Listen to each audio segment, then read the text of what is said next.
नमस्कार, राधे राधे। आप सभी का स्वागत है नई वीडियो में। आज की वीडियो में सूक्ष्म शरीर और आत्मा में क्या अंतर है इसके ऊपर चर्चा करेंगे। शरीर दो प्रकार के हैं। एक शरीर जिसे हम स्थूल शरीर कहते हैं जो हमें दिखाई पड़ता है। एक जो सूक्ष्म शरीर है जो हमें दिखाई नहीं पड़ता। एक शरीर की जब मृत्यु होती है तो स्थूल शरीर तो गिर जाता है, लेकिन जो सूक्ष्म शरीर है वह नहीं मरता। आत्मा दो शरीर के भीतर वास कर रही होती है, एक सूक्ष्म शरीर और एक स्थूल शरीर। मृत्यु के समय बिल्कुल शरीर गिर जाता है।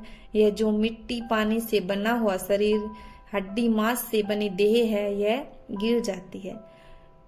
फिर अत्यंत सूक्ष्म विचारों का, सूक्ष्म संवेदनाओं का जो शरीर शेष रह जाता है वह सूक्ष्म तंतुओं का शरीर होता है।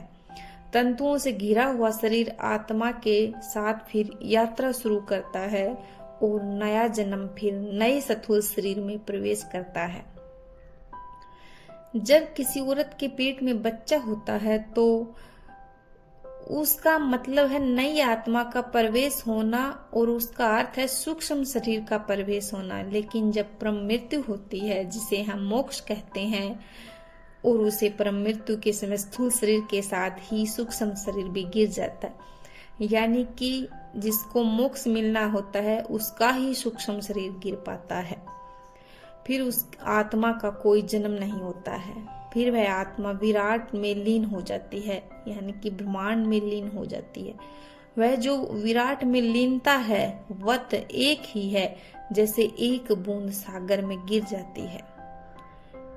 ओशो की कुछ बातें हैं जो यहाँ बताना चाहूंगी। ओशो कहते हैं कि 3 बातें समझ लेना बहुत जरूरी है कि आत्मा एक तत्व है।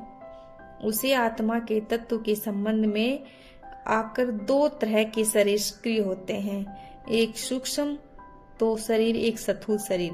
इस स्थूल शरीर से हम परिचित हैं। सूक्ष्म शरीर से योगी परिचित होता है और योग से भी जो ऊपर उठ जाते हैं वे उससे परिचित हैं। जो आत्मा है, सामान्य आंखें स्थूल शरीर को देख पाती है, योग दृष्टि ध्यान देख पाती है और सूक्ष्म शरीर को, लेकिन ध्यान आती बिरयान योग सूक्ष्म शरीर के भी पार, उससे भी आगे जो शेष रह जाता है उसको तो समाधि में ही अनुभव होता है। यानी कि सूक्ष्म शरीर को तो जो लोग समाधि लेते हैं वो ही महसूस कर पाते हैं। ध्यान से भी जब व्यक्ति ऊपर उठ जाता है तो उसकी समाधि फलित होती है और उस समाधि में जो अनुभव होता है वह परमात्मा का अनुभव है। परमात्मा एक सूक्ष्म शरीर अनंत और अस्थूल शरीर भी अनंत है। ऐसी ही ज्ञानवर्धक वीडियो के लिए आप हमारे इस चैनल को सब्सक्राइब करिए और वीडियो की जानकारी अगर पसंद आई हो तो लाइक शेयर जरूर करें। आप सभी अपना और अपनों का ख्याल रखें और सभी को सावन में बहुत बहुत बधाई। सावन में अध्यात्म करने का ये सबसे अच्छा इस वर्ष में माना जाने वाला है। भगवान शिव के नाम से तपस्या करके ओम नमः शिवाय का उच्चारण करके आप अपने शरीर को अच्छे से पहचान सकते हैं और अध्यात्म की ओर जा सकते हैं। कोई भी योगी ब्रह्मचारी वो इसी टाइम सबसे ज्यादा ध्यान में लीन हो पाते हैं। यह ध्यान के लिए 4 महीने विशेष बताए गए हैं, जुलाई, अगस्त, सितंबर और अक्टूबर तक।